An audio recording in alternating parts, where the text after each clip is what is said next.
Good morning.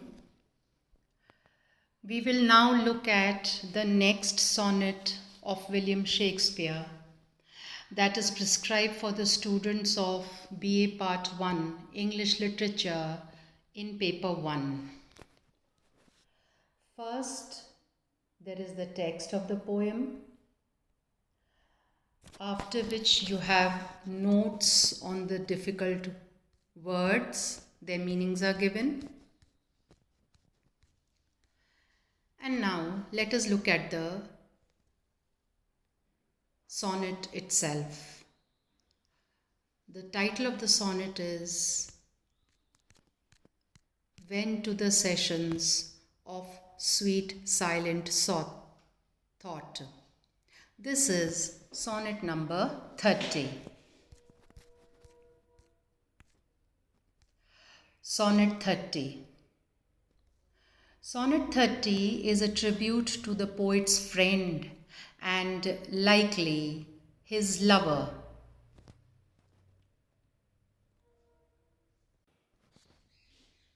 whom many believe to be the Earl of Southampton. Sonnet 29 proclaims that the young man is the poet's redeemer, and this theme continues in Sonnet 30, that is in the above sonnet. The poet's sorrowful reflections of dead friends are sparked by the lover's absence and can be quelled only by thoughts of his lover, illustrating the poet's dependence on his dear friend for spiritual and emotional support. Notice Shakespeare's use of partial alliteration over several lines to enhance the texture and rhythm of the sonnet. Others could be cited, but here is one example. When to the sessions of sweet, silent thought, I summon up remembrance of things past. An introduction to the poem. Sonnet 30 was written by the English poet and playwright William Shakespeare. First published in 1609 as part of a sequence of 154 sonnets, Sonnet 30 was most likely written in the early 1590s. At this time, Shakespeare was a young playwright recently arrived in London. Despite its author's youth and inexperience, the poem broods on life's disappointments. Broods means deeply thinks about. For the speaker of the poem, even thinking about such sorrows brings them back with all their original pain and power. Only one thing offers solace and comfort in the face of such pain: the love the speaker feels for a dear friend.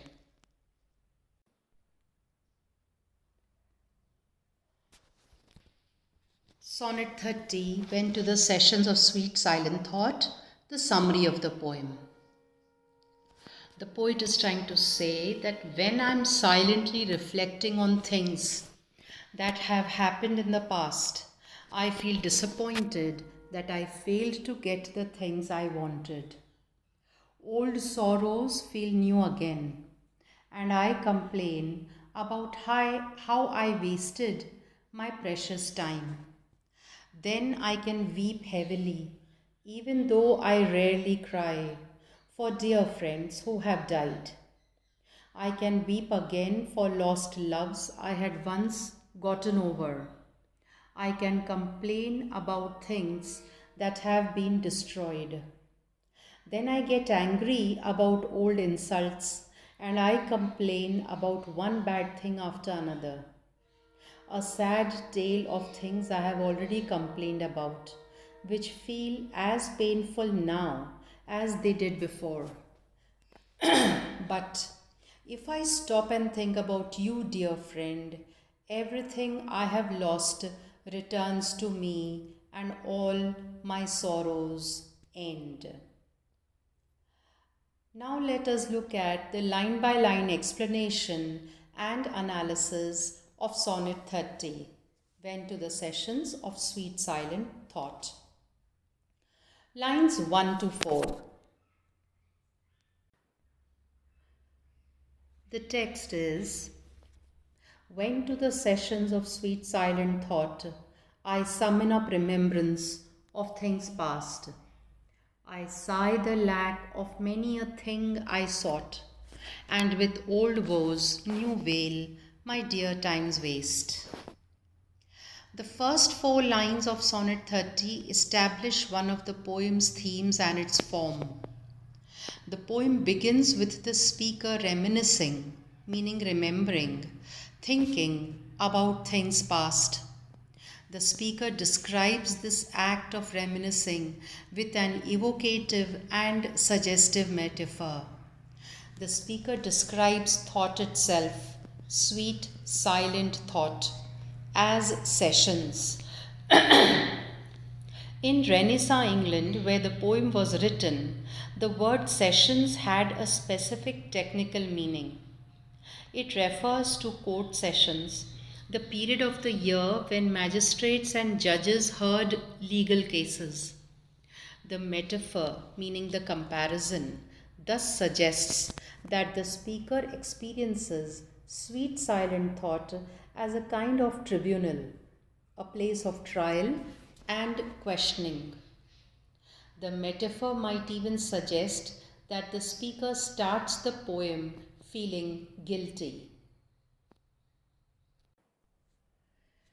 Indeed, as becomes clear in lines 3 and 4, the speaker's memories are not pleasant.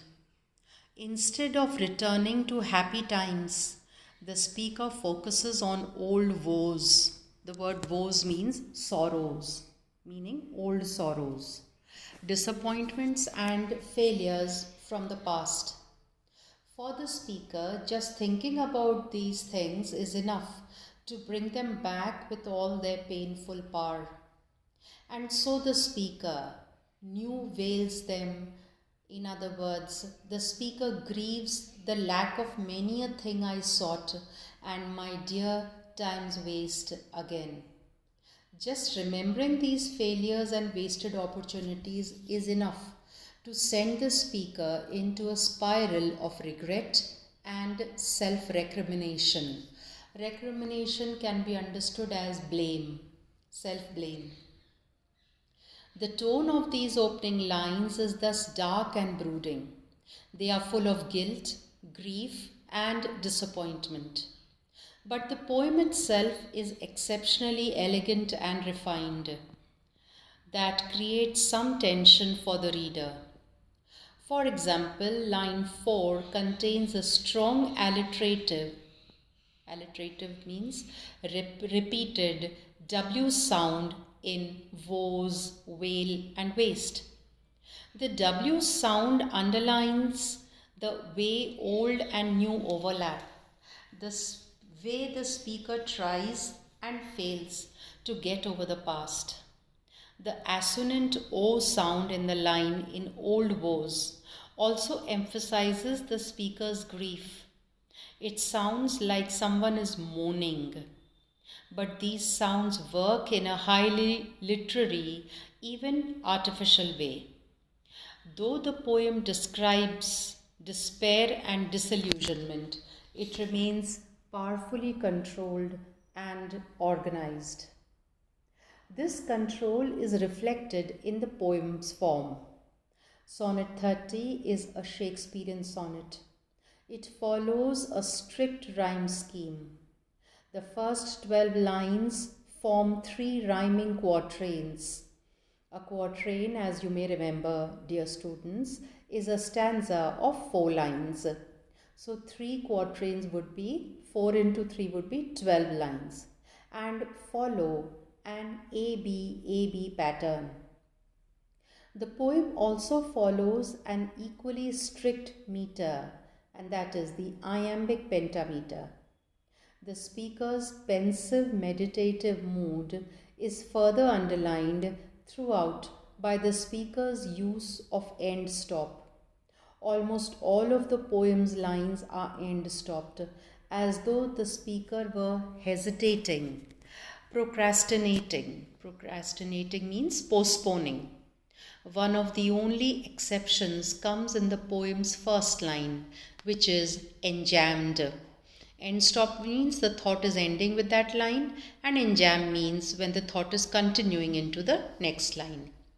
That enjambment gives the opening of the poem a sense of energy and sprightliness that quickly fades as the speaker wades deeper and deeper into despair.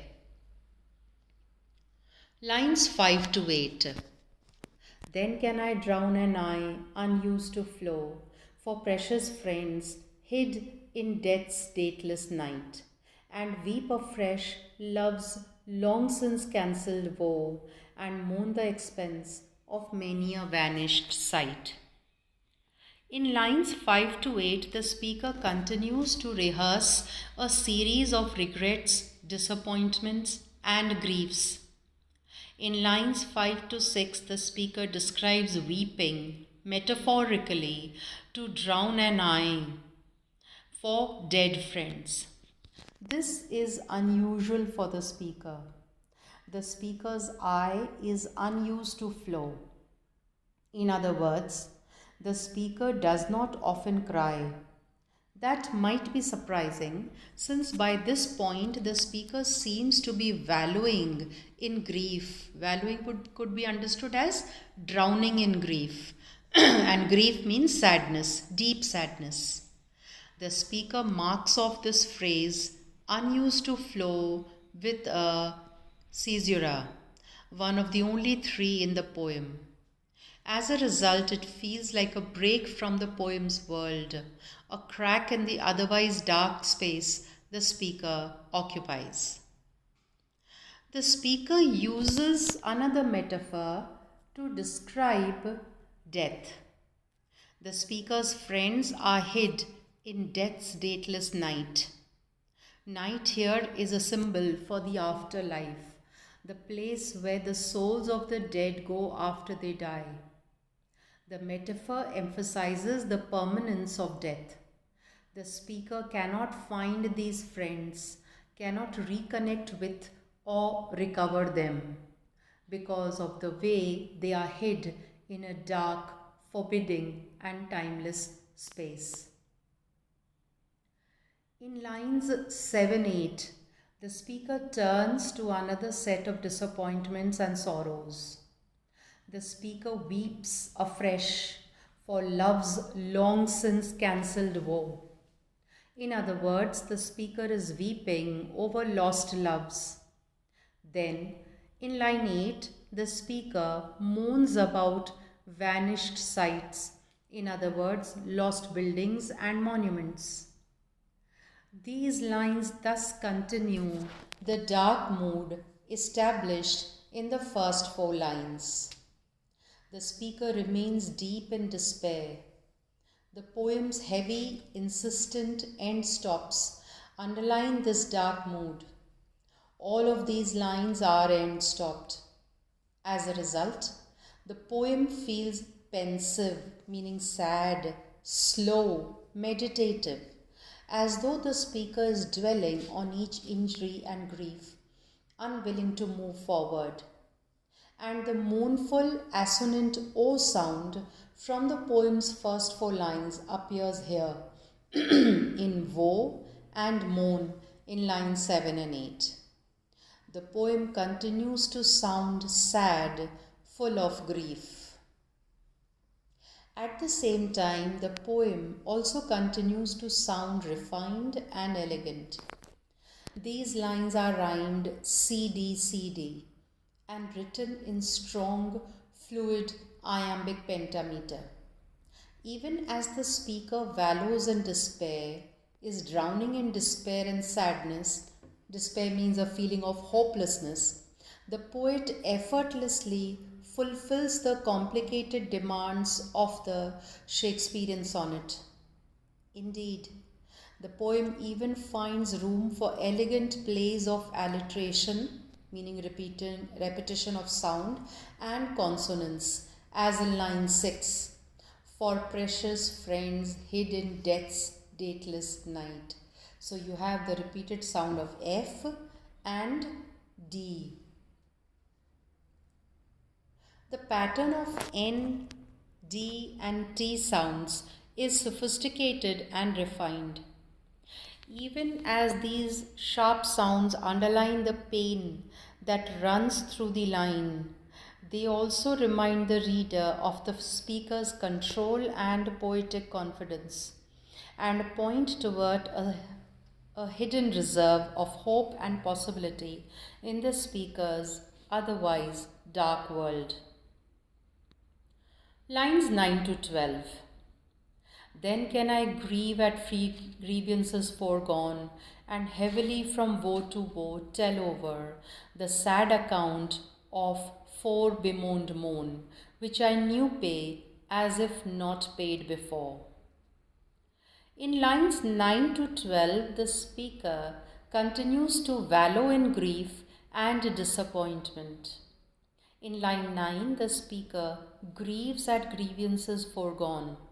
In other words, the speaker wrestles, meaning struggles, with old grievances, that is, resentments or disappointments. In line 10, the speaker heavily goes over woe after woe. The reader gets the sense that the speaker can't stop, even if the speaker wanted to. The complaints and moans pour out of the speaker compulsively, almost without his control, in other words. And the speaker doesn't get any satisfaction or relief from rehearsing these old grievances. Instead, the speaker compares old woes to an account, a debt, or financial obligation. Debt means borrowed money. Each time the speaker calls to mind these fore bemoaned moans, the speaker has to new pay them. This is a complicated financial metaphor, means comparison, but its general message is clear. The speaker can't get over these regrets. Time does not lessen the wounds. Instead, just remembering them is enough to bring them back with all their painful power. 3 of these lines employ polyptoton. The speaker repeats variations of the same words, that is, grieve and grievances in line 9, fore bemoaned and moan in line 11, and pay and paid in line 12. These repetitions have a strong and important effect. They emphasize the speaker's difficulty distinguishing past and present, underlying how past injuries and disappointments cause the speaker pain in the present. The poem's sound also emphasizes the speaker's pain. The same assonant O sound that appeared throughout the first 8 lines appears here too, in woe and moan. Moreover, the enjambment in line 10 emphasizes the way that moans, complaints and grievances pour out of the speaker, overwhelming the poem's otherwise careful and insistent pattern of end-stopped lines. These lines complete the main body of the Shakespearean sonnet.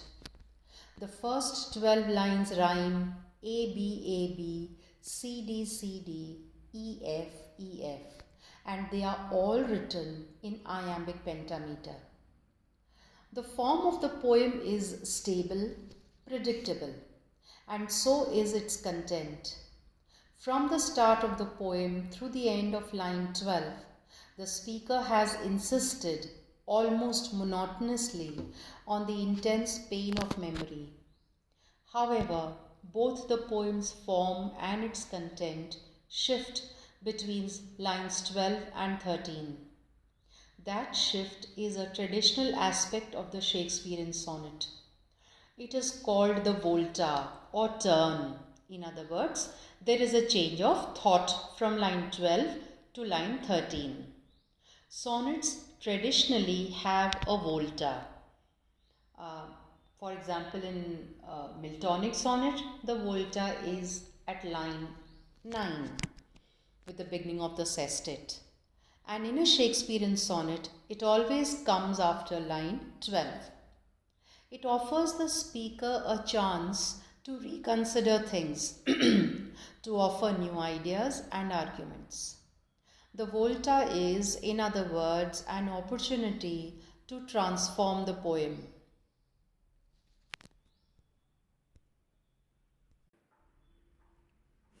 Lines 13-14. But if the while I think on thee, dear friend, all losses are restored and sorrows end. The speaker spends the first 12 lines of Sonnet 30 rehearsing setbacks, regrets, and disappointment. Indeed, it seems like there is no way to get over these sorrows. Time does not heal them, and remembering them brings them back in all their power and pain. But things shift suddenly and decisively in lines 13-14. The speaker announces that there is a way to get over the past with all its sorrows and disappointments. All the speaker has to do is think on thee, dear friend, and everything gets better. All losses are restored.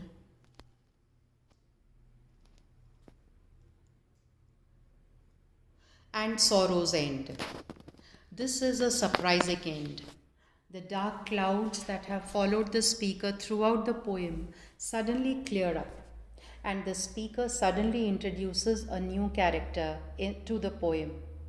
Apparently, the speaker has been talking to someone the whole time, an instance of apostrophe. This person, the dear friend, appears throughout the first 126 of Shakespeare's sonnets. He is a beautiful and aristocratic young man with whom the speaker of Shakespeare's poem is passionately in love. So the poem is suddenly revealed as a love poem. Instead of being simply about the intense pain of memory, it's about the power of love to repair the injuries of the past. Love, the speaker argues, acts as a powerful consolation. It can change the way the speaker thinks, rescuing the speaker from the intense sorrow that otherwise consumes the poem, a power emphasized by the alliteration between think and thee, which links the dear friend to the speaker's thoughts. The tone of these lines is thus very different from the rest of the poem. For instance, these lines are end stopped, like most of the rest of the poem, but their end stops feel different. Instead of conveying despair and heaviness, they feel strong and confident, and these lines contain two casuras, though the poem is otherwise almost entirely free of casura. Just as the dear friend punctures the speaker's gloom, so too the casuras break up these lines, making them feel less meditative and pensive. The final two lines are written in iambic pentameter like the rest of the poem, but their rhyme scheme shifts. They form a rhyming couplet. This formal shift underlines the change in the speaker's mood and the sudden transformation of the poem. Looking back, it feels like the poem has been subtly building up to this moment all along. The speaker dwells on the pain of memory to make the dear friend's love feel all the more powerful and transformative.